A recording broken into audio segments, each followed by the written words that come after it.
Behind the Brand takes an inside look at the people that are making things happen. From up-and-coming entrepreneurs to the big guys, we show you how they go about their business. Meet the innovators with the know-how and vision to succeed. Get behind the brand.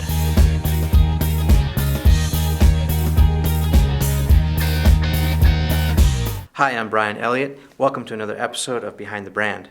Today I'm here with Michael Stelzner, CEO and founder of SocialMediaExaminer.com and author of the new book, Launch. Mike, welcome to the show. Brian, thanks so much for having me. Excellent, my pleasure. So, before we jump into Launch and you talk about what's going on with Social Media Examiner, I always like to find out a little bit of the backstory. How did you get this job? That's a great question. I was actually working for a big high-tech company in San Diego, and I was wrongfully terminated because the president thought I saw him doing something that was inappropriate. And turned out, I went into his office and I said, hey, thank you, you just liberated me. Don't be surprised if you come knocking on my door someday. I was really cocky. Wow. So then I went out and became a gun for hire and started helping high-tech companies with their marketing and their promotions. Was this early in your career? Give us a time frame. This was in the mid-'90s. Okay. This was just as this thing called the internet was beginning to explode. And I knew it was something important, but I wasn't sure exactly what it was all about. So basically, started my own business as a creative services agency and doubled my business every year for the first 4 years, helping high-tech companies do everything from logo design to creating white papers to developing their websites, everything you can imagine, annual reports. So for people who don't know about what white papers are, just tell us briefly about what that is. A white paper is a cross between an article and a brochure. And it's something that's used by companies that have complex products to sell or long sales cycles. Like what? Let's say you're a high-tech company that makes computer storage equipment, and it's really expensive. It's $1 million investment. It's not going to be a decision that's made overnight. Right. So somebody might come in and write a piece that talks about how to improve your performance of your website through high-speed storage. So you had some success and got some traction with white papers. Yes. Yeah, so when the tech market crashed in 2002, I lost a big contract with a very large corporation, and I said, oh my gosh, what am I going to do? I need to regroup. So I decided to focus my efforts on white papers, and I decided to write this piece called How to Write a White Paper on white papers. Nice. Stuck it up on Google. First day I got 4 leads. By Friday, at the end of the week, I had 41 leads. I hadn't gotten 41 leads in a year. And by the end of the first month, I had 400 leads. And today, it's been over 90,000. Give us some of the challenges, because the people who are watching this show, they're small business owners, they're entrepreneurs, they've got a startup, or they've got this great idea, and for whatever reason, it's not working yet. Or maybe they feel stuck and they don't have the answers. Tell us about how you did it. Well, the key that I learned in this exploratory process was that I have to figure out what people are interested in, and I have to give that to them. And in this particular case, I knew that people were searching how to write these documents. So I decided to advertise. And how did you know that?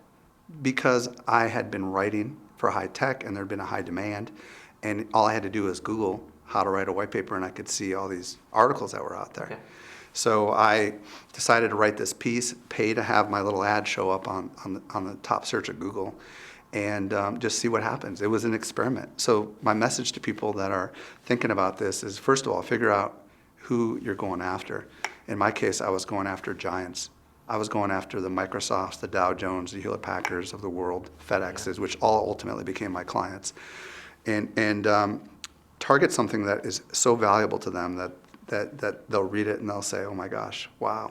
How much more could I potentially benefit from if I hired this organization or if I bought their product or if I attended their events? Excellent. And then, you just went for it. I mean, there was a low barrier of entry. It was out of necessity, though. Yeah. And sometimes necessity is the mother of change. You've heard that before, right? So sure. I lost a $100,000 contract in my creative services agency. I needed to bring money home. I had a newborn. She was like 6 months old. And I needed to do something. You reinvented yourself. Totally. Yeah. Like the phoenix, But then I did out of the ashes. But I did it twice, and that's the cool story. So tell us where you're at now. So what's the second sort of... The second part of the story is that I got tired of writing white papers. It got a little old, even though I was making great money by any standard. I said to myself, you know what? If I took some of these techniques that I did about creating the right kind of content and working with outside experts, and if I could apply that to a hot new industry and grow, man, what a story I would have to tell. So back in 2009, I started noticing this thing called social media was becoming really popular, and Twitter. I didn't even know what Twitter was. And I'd heard about Facebook. So I contacted some friends, and I said, hey, tell me more about this. Let's see what this is. And let's do an event. And by the way, I didn't share that in the world of white papers, I used to do events and train people, marketers, and all that stuff. So I kind of became known as someone who empowered people to learn how to do this stuff on their own. But I wanted to run an experiment. So in October of 2009, I launched Social Media Examiner. I took a film crew with me to a major trade show, and we interviewed people like Chris Brogan and people like Richard Chalijandra, who's the CEO of Technorati. We did about 20 interviews. Was this at Blog World? This was at Blog World, Okay. yeah. And then I reached out to some of my close friends like Mari Smith, Denise Wakeman, Chris Garrett. These are all some of the like founding contributors to the site. And I said, hey, can you write an article a month? You know my track record. I'm starting something new. I think it will be kind of exciting. 2 weeks later, socialmediaexaminer.com was the one of the top 10 small business blogs according to Technorati. We were only 2 weeks old. Wow. And this was when, Mashable, really in Mashable's heyday too. So. Oh yeah, absolutely. So and my formula for developing Social Media Examiner was to do no advertising, provide super high value content from some really outstanding and well-known experts, and just watch what happens. All right, so a lot of people will hear this and think, I've got this website, I'm writing a blog, and the content is really good, but no one's coming to my site. Yeah. What do you say to these guys? Well, first of all, I've been there. And this isn't, Social Media Examiner isn't my first blog, and I had that exact same situation happen. The trick to get people to come is to invite them to come. And what I mean by that is, remember earlier I mentioned how I reached out to some people and I said, hey, are you interested in writing for me? So the Mari Smiths and the Denise Wakeman, they had communities already or followers? They had followers already, specifically in the niche that I was targeting, which was the social media marketing world. Yeah, and Mari wrote a lot about Facebook in the beginning, right? Exactly. She's sort of the go-to Facebook person. There's a little more than that, though, because there has to be something in it for all parties. And you can't just expect to start something off the scratch and get the Mari Smiths of the world to come to your site. So you got to have a little bit of skin in the game. And the way to do that is to start by figuring out exactly who it is you're wanting to go after. Find out what they're interested in. And sometimes it's a matter of surveying some of your existing clients or customers and ask them what things they're really interested in. You'd be surprised if you're selling social media consulting, they're not interested in being sold social media consulting. But they might be interested in learning how to do a new trick on Twitter or how to add video to their Facebook welcome page. So It really was valuable content. Has to be valuable content, and it has to be so valuable that people will want to share it. That's the key to growth. So you really create outstanding content, and it will naturally get people to want to share it with their communities, and that begins the incoming stream of traffic to your site. And then you need a way to capture those people that come in so that you can continue to feed them with your content. So I want to go there in just a second, but talk to me about the process. So how did it happen for you? So you started with a very small following, couple writers. Right. Where is it today? Give us some of the statistics. Social Media Examiner has more than 60 writers that regularly write for us. Wow. We have 80,000 subscribers that get our email 6 days a week, and we have over 700,000 page views a month. We're the #1 small business blog in the world according to Technorati, and we're one of the top 1,200 websites in all of America according to Alexa. And it took you 10 years to get there, right?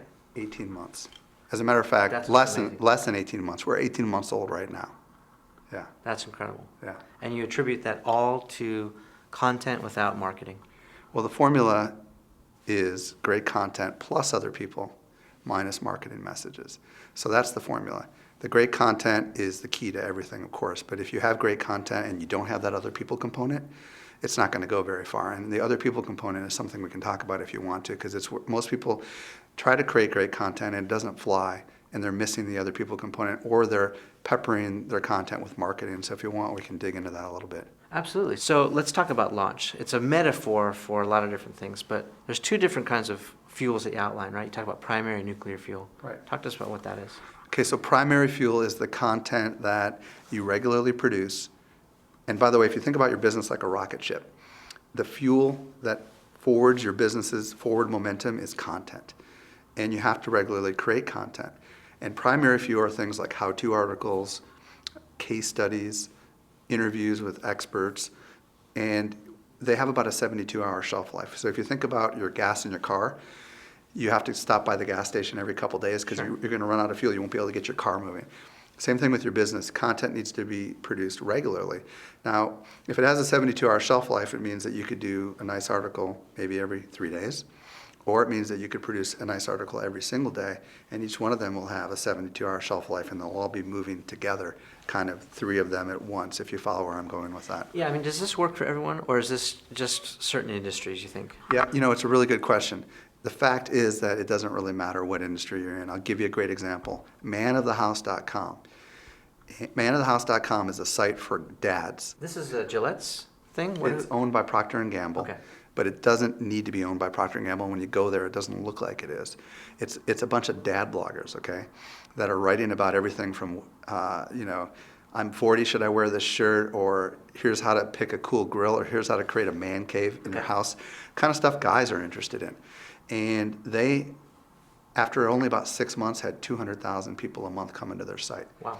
Procter & Gamble did no sponsorship of this thing. It just kind of evolved and exploded on its own because they were creating content that were really interested to dads, and because they had some dad bloggers who were known that were participating in the content. Okay. But so the fact is, it can work in any industry. And primary fuel is what you got to create, but the nuclear fuel component is what most people don't understand. And a lot of people maybe are thinking, okay, I'm producing this primary fuel, but they're making mistakes by peppering it with marketing. Yes. That it puts drag on your. I like to say, have you ever been to a wedding sponsored by Nike? Have you ever eaten out at a restaurant and seen an infomercial on the table? I mean, social environments like blogs are. When you have advertising peppered into them, it sends a message to everyone that this content is really all about the sale. So that's what marketers are doing wrong. Those are the mistakes that they're making. It's one of the biggest mistakes, is that they're not giving away the content as a true gift. And what I mean by that is by putting away the marketing messages. The reason Social Media Examiner grew so quickly is because we had no marketing messages. We waited until we got to 20,000 subscribers before we had one marketing message on our site. People came there and they looked at the content and they saw it for what it was, valuable content, didn't see any advertisements on the site, and thought it was spectacular and wanted to give back because we were giving them something super valuable. So Mike, talk to us about some of the mistakes people are making out there. Well, let's say you've got a blog. Let's say you're creating content, but it's not really doing anything for you. There's some things that I've learned along the way that help content really pop. First and foremost is to make an opening sentence really engaging to people. So instead of entering into this long diatribe talking about whatever's on your mind, start by asking a question like, let's say I wrote an article about how to use Facebook. Are you struggling to find followers for your Facebook fan page? Right. Dial into the problems that people are having. Ask the question, and then say, this article is going to give you 15 tips on how to do it. Tell them in the first paragraph, grab them and tell them what it's about. The second thing that a lot of people get wrong is they think that if they just write super long paragraphs of whatever's on their mind, that people would be really interested in it. And you got to realize that with online mediums, people have so many things popping at them, Facebook updates, instant messaging, cell phones, Twitter, all this stuff. So they're going to give you a couple seconds. That means you got to use lots of subheads, you got to use lots of graphics, you got to keep your paragraphs short. You have to make it just as visually appealing as it is to the mind. So you're feeding the eyes first. If the eyes aren't fed, the mind won't follow. These are great little tips because I know that you're very strategic about the headlines, things that are bolded, Absolutely. Where they're bolded, links, pictures. Absolutely. And I think it's brilliant. People like numbers. They like statistics. They like, 6 top whatever, right? Absolutely. Social proof is another thing that you can embed in the article. A retweet number, for example, or a Facebook like number. When people come to your article and they see that 50 people have retweeted it, they might say, wow, 50 people found this valuable enough to share it with their friends. Maybe I should read it. And on Social Media Examiner, we have a little button at the top. It usually says like 300 or 1,000. And when people come there, they see that number, and it's like, wow, this is popular. I'm going to read this. There was a study done somewhere in New York City way back in the day where a bunch of people stood on a corner and looked up into the sky. When one person did it, nobody paid attention. When 3 people did it, all of a sudden 10 more people stopped and looked up into the sky. Right. So the moral of the story is that if you can put numbers out there, like think about McDonald's, 99 billion served. If I'd never heard of McDonald's before, I might want to drive through, because if 99 billion people have been served, maybe it's good. So on your website, you should figure out a way to show how many people subscribe to your site. In your emails, we have serving 80,000 readers daily at the top of our email that goes out every day. Those are brilliant little tips. I love that. What do you do when you have 0 or You have to wait until you have some first. Okay, yeah. You have to have something you have to be able to provide some proof in order to utilize it. If you have a retweet button on your page and it's always at 0, then take the darn thing off until you get some traffic coming to your site. Do people go to Social Media Examiner too to get that kind of info? Like, maybe some people are watching this, they don't know how to go get that retweet button, the code for that. Is that something they can find at Social Media Examiner? Absolutely, yeah. Just search social sharing. As a matter of fact, we did a whole TV show episode on all the different sharing buttons for LinkedIn, Twitter, Facebook. So you've got video on your site, you've got editorial, you've got copy, Everything. you got photos. It's like a one-stop shop for Absolutely, yeah. anything We call ourselves an online magazine, so we really publish the equivalent. If we took all the articles that we publish, which are at least 1,000 words, and we put it into a magazine, it'd be a nice fat magazine, except we publish every 6 days a week instead of once a month. And is that because your audience demands it? Like that's what they want, the frequency? It's not. No, we grew into that. In the beginning, it was 3 days a week. Okay. And we began to have goals. For example, we want this many subscribers by the end of our first year, which was 40,000. That was our goal. We knew that the more content we produced, the more it would attract people in. So we got to the point where we needed to produce more content. Now, we could start being like Mashable and produce 26 articles a day, but I don't want to go there. There is a point where I think, people get overloaded. But I don't think people watching this have that problem. So let's talk about nuclear fuel, what Yes. that means, and how people can utilize that to their Nuclear advantage. energy is something that's complex. It's hard to create. It requires careful planning. And in the same way, nuclear fuel for your business is the kind of stuff that is intentional. You don't use it all the time. When you use it, it has a big impact. It draws lots of people to your website. Things like social contests. Things like reports based on survey research. We put out an annual report called the Social Media Marketing Industry Report. You're big on reports. Is this become a really valuable asset people want? It's huge. Do you charge for it? No, we give it away for free. We give it away for free. We had over 40,000 people read the report in a matter of weeks. And it's huge. It brings tons of traffic to our site. It adds credibility. We've been doing it for years. So this is the strategy then. It's not to profit from the content. It's to draw more attention, to get people to share it. Establish yourself as an authority, Right. all these kinds of things. And by the way, when you're getting started with your business, nuclear fuel is what can get you to pop. So instead of just creating primary fuel, maybe create a couple pieces of nuclear fuel to really help things take off. What were some of those key pieces for you in the beginning? Well, the report was the key thing. We did the industry report right in the beginning, and it helped bring an enormous amount of traffic to Was it us. like a downloadable PDF, or how'd you do it? Yeah, it was like a 40-page report, but we did a survey first of thousands of people. We hired an analyst, and we actually analyzed the data and created these killer graphs and created a really cool report, made it completely free. Everybody's all, wow, I can't believe this is free. You should be charging hundreds of dollars for this. Yeah. Did you get any extra media coverage for doing that? Like did other people Absolutely. pick up the story? Oh, yeah. Wall Street Journal, Fast Company, Huffington Post, Inc. You can't pay for that kind of exposure, right? Absolutely not. It's Yeah. huge. So the thing about nuclear fuel is you should use it just a couple times a year and strategically at key moments in your business. And, that's nuclear fuel. And primary fuel is something you use every day. If you can figure out how to use all this stuff, and if you can figure out how to pack your marketing and messages away into long-term storage and only bring them out at careful moments and switch your marketing into promoting your content instead of your business, then you can use back channels. And this is where it gets really interesting. If you can get people on an email list, then that's the channel you can promote.